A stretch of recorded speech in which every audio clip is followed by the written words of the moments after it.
coucou, bienvenue dans une nouvelle journée où on va essayer toi et moi d'être un petit peu plus écolo bio et zéro déchet.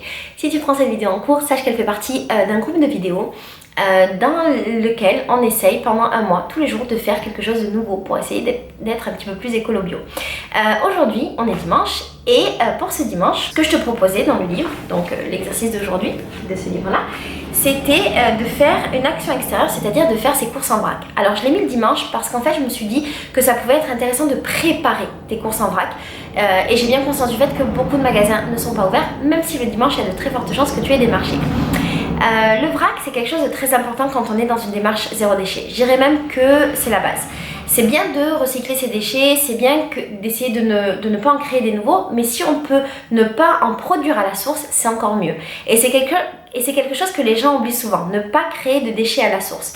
Et ne pas créer de déchets à la source, ça veut dire aller dans des magasins ou aller au marché, en tout cas aller dans des lieux où on peut acheter des produits non emballés. Et la première démarche, en plus de trouver ces magasins-là, c'était si je dis pas de bêtises, l'exercice de la semaine précédente, c'est d'identifier comment et de comprendre comment on peut faire des courses en vrac. Alors pour faire ces courses en vrac, il faut s'en mettre patience et il faut s'organiser un petit peu. Ce qui est important, c'est de trouver déjà des contenants dans lesquels on va faire ces courses. Alors, aujourd'hui, je vais te donner des petits tips, mais sache que dans le livre, j'ai toute une partie sur 2 pages où je développe tout ce qui concerne les courses en vrac. Et si jamais tu veux aller plus loin, tu auras toutes les infos. Mais ce qui est important, comme je te disais, c'est de trouver tes contenants. Moi, ce que je faisais, c'est que j'avais des pots que je gardais tout le temps. Des pots, soit les pots qui me restaient dans ce que j'achetais, pas en vrac. Donc par exemple des pots de confiture ou des pots de compote ou des pots de miel, des choses comme ça.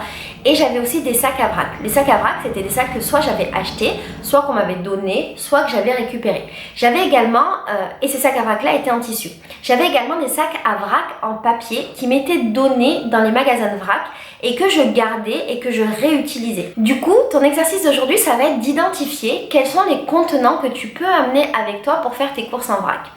Ce qui sera peut-être un peu difficile au début, et c'était mon cas, c'est qu'au début on a un petit peu peur de proposer aux commerçants si on peut avoir nos propres emballages. Je pense par exemple à tout ce qui est boucherie ou fromagerie, c'est pas évident et parfois les commerçants ne connaissent pas le vrac et trouvent que c'est pas hygiénique et veulent pas qu'on utilise nos propres contenants. Ce que je te conseille de faire quand c'est comme ça, c'est de sensibiliser la personne, de lui expliquer le problème des déchets, le problème du vrac, pourquoi tu fais cette démarche là et de lui dire ok, il n'y a pas de problème, pour cette fois-ci je prends, mais réfléchissez-y. Et peut-être que la prochaine fois, il y aura d'autres personnes qui lui en auront parlé ou peut-être que la personne se sera renseignée, peut-être qu'elle aura réfléchi et la prochaine fois peut-être qu'elle acceptera. Ce que tu peux faire aussi c'est n'aller que dans les endroits où il y a du vrac.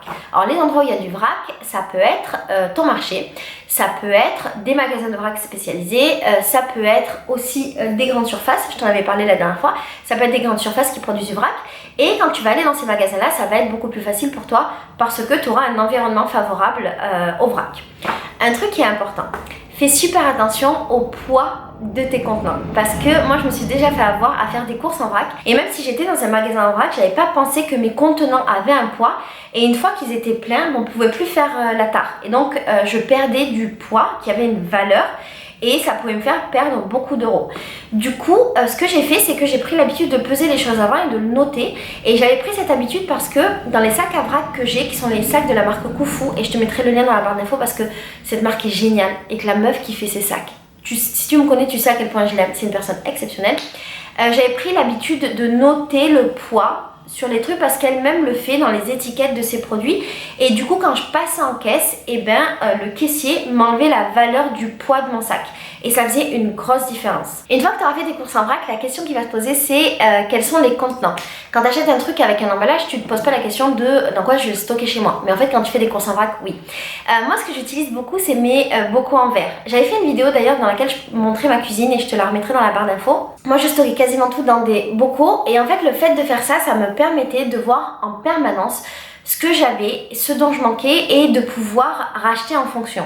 Ce que je faisais aussi, c'est que certains produits, je les stockais directement dans des sacs à vrac, donc des sacs en tissu. Je pense par exemple à l'avoine, et au moins quand j'arrivais à la fin de mon sac, j'avais juste à reprendre mon sac et aller le remplir. J'adore le vrac parce que j'ai l'impression de reprendre le contrôle sur ce que j'achète et de nouveau comprendre quels sont mes besoins. Parce que tu sais, on a tendance à acheter des trucs au kilo avec des poids qui sont un peu formatés et à ne pas savoir ce dont on a réellement besoin. Et du coup, en faisant mes courses en vrac comme ça, en voyant les trucs diminuer où j'en étais, en ne stockant pas inutilement de la nourriture, j'avais cette sensation là et ça me permettait de gérer mes stocks et je pense aussi de ne pas gaspiller et de faire beaucoup d'économies. En ce qui concerne mes bocaux, à l'époque où j'avais commencé à m'intéresser au vrac, j'avais acheté mes bocaux Le Parfait. Donc je les avais commandés sur Amazon et je te mettrai le lien dans la barre d'infos si tu veux trouver des bocaux tout propres, tout bien comme il faut. Mais t'es pas obligé d'en commander. Ce que tu peux faire aussi, c'est aller dans les Emmaüs parce que souvent ils ont des bocaux, ou demander dans ta famille. Il y a toujours plein de gens qui gardent des bocaux, qui savent pas quoi en faire et qui en ont des tonnes. Et tu verras que finalement tu auras tous tes outils pour pouvoir faire tes courses en vrac. Voilà. Encore une fois, si jamais tu veux approfondir, sache que j'ai approfondi dans le livre. Si jamais tu as des questions, n'hésite pas à les poser directement dans le groupe. Et ce qui pourrait être vachement sympa, c'est de montrer quels sont toi tes contenants et comment tu t'organises une fois dans ta maison. Peut-être mettre des photos de ton stock de vrac, de tes courses, de ton retour de course. Ça peut être hyper intéressant et hyper inspirant pour le reste du groupe. Voilà, je te fais des gros bisous et je te dis à demain. Et puis surtout, je te souhaite un bon week-end et un bon dimanche. Je te dis à demain pour un nouvel exercice. Je t'embrasse fort.